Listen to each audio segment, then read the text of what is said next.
Y'all, so Shaboozey's Met Gala look alone had folks convinced his Hollywood humiliation initiation was already in full swing because, basically, it confirmed everything Katt Williams and Jaguar Wright have been screaming for years. See, as the years go by, the Met Gala has become less and less about fashion and more about who's going to sell that soul next under the guise of couture. And y'all, 2025 Met Gala did not disappoint. The red carpet was out here giving looks dandyism with a splash of ritual sacrifice as per usual. But before we even get into the humiliation ritual mess, let's not forget the Met Gala is also Hollywood's favorite stage to flex their wildest fashion stunts and give us a little peek into whatever chaos they've been cooking up lately. Now you know Rihanna fashionably debuted her third baby bump like she was dropping a new Fenty line, and 3,000 rolled through, holding the whole industry down on his back as a piano. Now, I don't know about y'all, I know it wasn't real, at least it didn't seem like it, but it was. Looking heavy, like, sir, what were you doing with the trash bag? But one of the eye raisers of the night was the new country rap poster child Shaboozey. Now he just made his first Met Gala debut.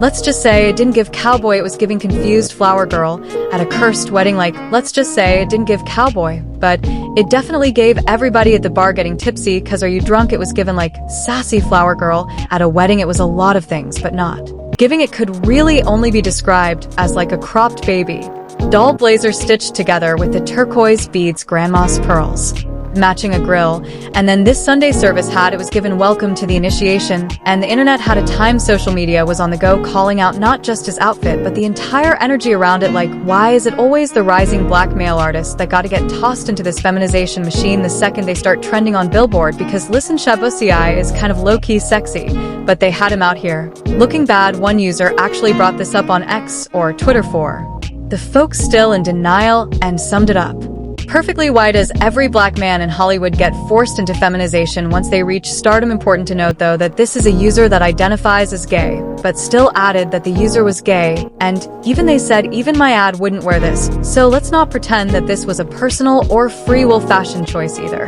because if you zoom in on Shaboozey's face, that man looked like he has seen some things backstage, and he was not glowing, he was glitching like a delayed dose of deja vu. This felt like another classic Hollywood humiliation ritual. You know the drill. Dress them up like a caricature, throw him on a red carpet, or laugh behind velvet curtains and call it high fashion couture. We've seen it play out before. It's always the rising star who finally gets that coveted invite, only to be styled like a Sims character with a mental breakdown. Meanwhile, the theme was literally about black influence in fashion, and yet Shaboozey decided this was the look to put on as the only black cowboy rapper hybrid. Y'all, something stinks in the water, and it's not the perfume blended with desperation and industry favors. Well, let's not even start on the comments under Shaboozey's own Instagram post, because y'all, they gave it to him and his followers did not come to play. One person flat out said, "They got you dressed like a woman."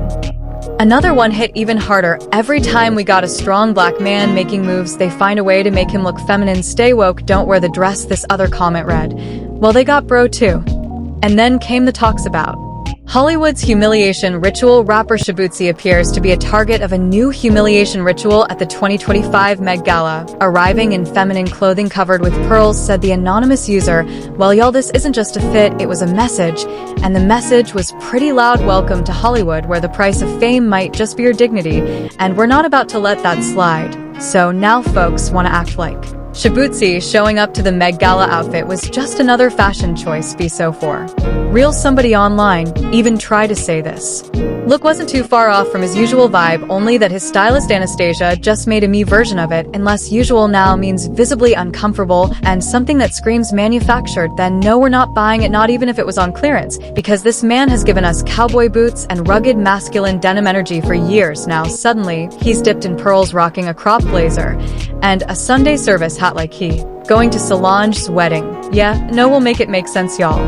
Apparently his stylist Anastasia just did a me version of his usual style police. But let's not ignore the desperation in the defense. Someone even dragged Prince into it, like that's going to change the mad, but Prince wore heels. But that's exactly the point. The folks were like, yes, Prince owned it and chose his lane and was consistent on his style and identity from the jump.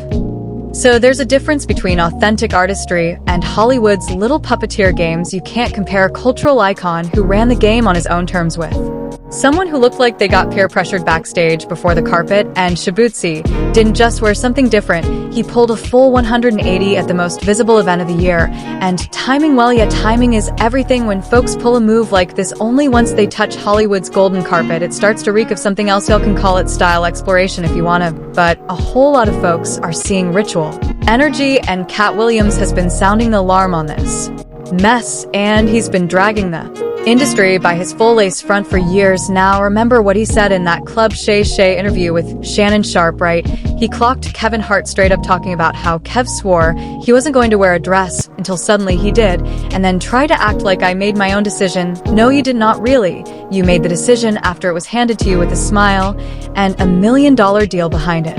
Kevin told you he wasn't gonna wear no dress until they offered him a dress, and then he put it on. And what did he say after he wore it?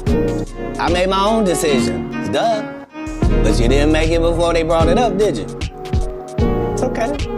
But y'all, that's the whole point. These dudes don't start trying to play dress up for headlines. They get pulled and tested, humiliated, and told it's fashion. It's more like wear this or stay broke. And when Katt brought that up, it kind of started to make sense. Since then, folks have been on the look. Not going to lie, it happens to way more artists than we care to admit. See, the thing is that this isn't just about an outfit. It's about a pattern, a nasty little checklist that gets ticked off once a black man starts getting too popular. First it's the pearls, then it's the agenda, then boom, he's everywhere, but not quite himself anymore. And don't get it twisted, it's not about hating feminine expression, it's about the fact that this doesn't feel like his expression. There's a difference between being soft and being stripped. So if you think that this was just Shaboozey trying something new, bless your sweet little heart. But so many others are seeing the humiliation ritual for exactly what it is, a twisted Hollywood handshake dressed up in sequins and fake empowerment. Now the question is, what exactly did he have to trade in exchange for that red carpet moment? Well, another great comedian said that, you know, in the industry, they tried to make him wear a dress. Have you ever ran into that with scripts, and is that something that, you know, you wouldn't do, you know, for?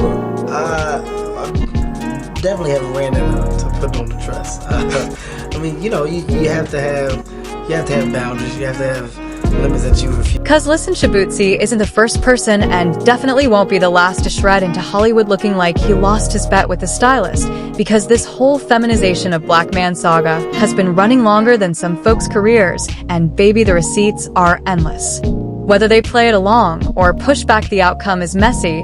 Let's just talk about these men who've already been through this so-called initiation and how it flipped their careers, their image, and in some cases their whole energy, because once you put on that dress, baby, Hollywood will never let you forget it. I'm working every day as if I think that's what Should happen.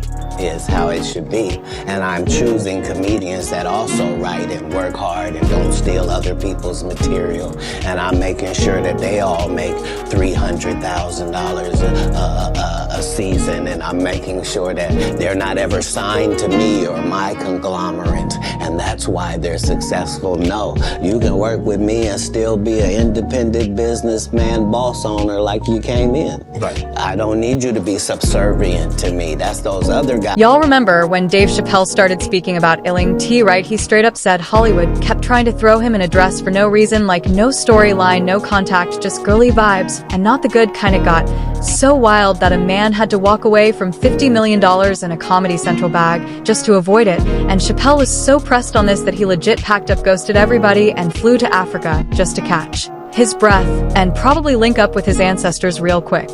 Cause when it gets that deep, only the motherland can help you get through it. Later on Oprah, Dave kept it a bug. He said the pressure was nonstop. One moment that really stuck with him was that when Martin Lawrence told him he was just throwing on a dress for a quick sketch, and Dave was like, nah, this is the last straw. But he made it clear it was never about the scene, it was about the whole system, a system that in his eyes had been trying to break a black man down slowly, through comedy, through roles, through little jokes that hit a little too hard to be funny. And now that's exactly what folks are seeing Shaboozey do, but y'all, the playbook ain't even changed. I connect dots that maybe shouldn't be connected, I don't know. But certain dots, like when I see that they put every black man in the movies in a dress at some point in their career, I'll be connecting them. They're like, wow, these brothers gotta wear a dress. That's happened to me. I'm doing a movie with Martin. Yeah. The movie's going good. So I walk in a trailer. I'm like, man, this must be the wrong trailer because there's a dress in here. They come in. The writer comes in. I think he's the writer. He's like, Dave, listen, you got this hilarious scene where Martin's sneaking out of jail. So he disguises you as a prostitute. And he put this dress on, and what?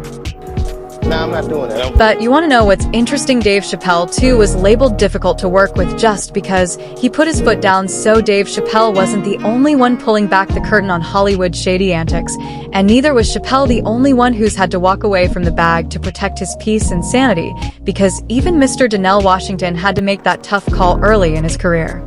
He turned down a fat paycheck for a role that just didn't sit right with him. Why? Because Sidney Forte, Hollywood legend and walking blueprint, warned him early on that one role could change his whole image. Now the role in question had Denzel playing a character that basically made a mockery of his own race, and even made light of slavery. Like, absolutely not. Hard stop. The plot followed a black man who was accused of forcing himself on a white woman, and then they tried to take him out, first by electric chair, then by hanging, but somehow he survives both, then proceeds to become a cult hero. It was wild. But to drive the point home, he said there was some Jewish people in the audition room who said it is funny, and I said to them, yeah, it's like you bring some Jewish people into a room and they think it's a shower, but it's a gas. And they said, right. And I said, right, that ain't funny. So to me, it's not funny to put a rope around my effing neck. And I made a point, and Denzel was like, you know, thanks. He knew that kind of rope would stick with him forever and wasn't about to let that be his legacy. I called Sidney and I was sick because he told me to call him. I said, man, they offered me $600,000 to play the nick they couldn't kill. And he said, I'm not going to tell you what to do. He said, I'm not going to tell you that, Denzel. He says, but I can tell you this. The first 2 or 3 or 4 films you do in this business will dictate how you're perceived in this business. So you make a decision. You know, he didn't tell me what to do, and I give him credit for that. And I turned it down, and 6 months later, I got credit. But here's the catch. The fact that all this went down in the 80s just proves that Hollywood has been on this wave since the beginning of time, and Denzel had to walk away from a $600,000 check. And y'all, that was some serious coin back then, especially for somebody who is just getting started. But much like Dave Chappelle, there's always been a bag on the table, but it usually comes at the cost of something you can't take back, like your peace of mind. And Denzel took that seriously. He knew that the kind of role you accept in the beginning of your career defines how the industry sees you. One wrong move, suddenly you're getting TYP cast, boxed in, never taken seriously. That's why folks are side-eyeing Shaboozey and others who switch it up too fast, especially when they're just getting started. Like, y'all, this is the season to build your brand, not been for it. In fact, from that experience, Denzel has always refused to define himself as a Hollywood actor. He said, what's the definition of a Hollywood actor? Denzel asked. Myself, I'm from Mount Vernon, so I'm a Mount Vernon actor. I don't know what Hollywood means. Now let's talk about Mr. Tan with Howard, though, cause man, his story is wild. This isn't just another Hollywood's weird moment. This man is out here risking it all to spill tea recently that's been simmering for years, much like Dave and Denzel. Terrence says he has been asked to give something up when he said nah. The industry labeled him difficult and kicked him to the curb, and that was just the beginning. Terrence has been calling out Hollywood's dark side for a while, but his recent claims about Diddy were super explosive. He said Diddy hit him up acting like he needed some acting lessons, but when Terrence pulled up, it turned into something way off. Diddy allegedly just started acting sus, giving looks, pushing boundaries, and trying to flip the vibe, and Terrence shut all that down and dipped. Hey, will you help me?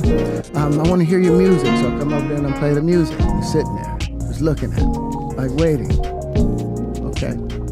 So then my assistant was like, you know, he wants to hang out with you next week, and I was like, for what? He's like, I think he's trying to... What's wild is he's not the first to say this. Y'all already know a whole lot of people have hinted at similar vibes when it came to Diddy and how they got punished for not cooperating. So for Terrence to actually come out with this, yeah, it looks like he done playing nice. And the real ones know he ain't the type to chase clout, man. Because for 4 years, I've been screaming, not just Diddy, but Diddy and Jay-Z are monsters.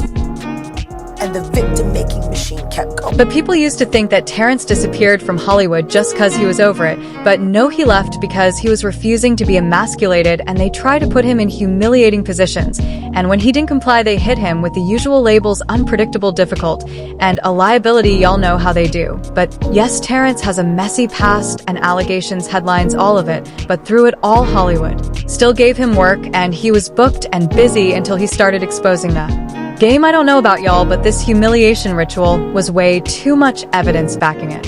all the Nobel Prizes from doing all of this, but in the process I have to trade out all of my integrity to do it so that they can stay in place. What benefit is that if I lose my integrity? You gotta go in. Like a proud man that he is, Terrence said, he's not about to shrink himself just to make somebody else's script work. If your story can't handle real men standing in their truth, he said maybe the story is the problem, not the main. While Terrence Dan talks about how Hollywood has a humiliation ritual for anybody who aspires to make it big in the industry, and this dresso-wearing tactic is one of those rituals. Like, you can't be a part of the elite society without giving up a piece of yourself. He said on the podcast that this has led to many promising artists to lose their purpose and eventually their lives. That's when he explained why Justin Bieber is now just a shell of his former self, because after compromising your dignity for all this, you basically become their prisoner, and once they mess with your mind, they got you for life. And honestly, what the Bible say, what profits a man to gain the world but lose his soul? Sorry. No, I get it. So you see some guys struggling with that. You see Bieber struggling with that. You see some of these guys struggling with that. They can't get it out of their head.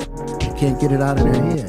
The things that they did, no matter how they did it, whether they were drunk or high or whatever, you gave up. Now, he said the man has been demonized with a new formula. Most men are made to be effeminate and not have their power or sense of strength. They allow white men to be able to be strong, but when it's a black man, it's seen as a threat. He also said, I don't want to remove a few chromosomes to fit in someone's story, so I feel they need to expand their stories to allow a man to be a man and simultaneously appreciate a woman's beauty. And y'all, this is a tale as old as time, because just look at Lil Nas X now compared to when he first popped out. He is a completely different person, and y'all, this whole mess might hit black actors the hardest, because let's be real a second, for a millisecond, none of these celebs are safe from the humiliation ritual. Just keep Sam Smith's transformation, it's a pattern. So when Katt Williams and Jaguar Wright say they're Shaboozey, just like many others have gotten initiated, they're not just talking out the side of their neck. From Chappelle to Denzel to Taryn Howard, the pattern is crystal clear. Hollywood been on this a wave where money, fame, and red carpets come at the cost of your soul, and Shaboozey is moving way too fast, switching up right when he should be building his legacy, not bending at the fear is that if Shaboozey isn't careful, he's going to be the next one we talk about is past tense, another talent sacrifice for the vibe. And look, this isn't just about hating on success, we want him to win, but when folks start selling out everything, and the very thing that made them special, to just sit at a table full of snakes, and that's when it's disturbing and folks have to speak out and up, cause history keeps showing us once you give it up, you don't get it back. Y'all, this game is deeper than music and deeper than movies. It's spiritual, and once you're in, escaping ain't easy. So stay alert, protect your energy, and stop idolizing these fast-track fame stories, cause behind that spotlight is a shadow that you don't ever want to walk through. This story isn't about Shaboozey either, it's about all of them. But if you've been paying attention, the signs have always been there, so you got to SD, don't get caught slipping. But hey, this is what we're seeing. But what are y'all saying? Was the Matt Gella outfit enough proof that Shaboozey has sold his soul, or is everybody just reaching? Drop your thoughts in comments, because we are reading every one of them. I want to tell you thank you for watching and subscribing, because you already know we got more tea loading, so hit that follow, and I'll see you in the next one. Stay safe, stay woke, and keep your third eye open, Stero.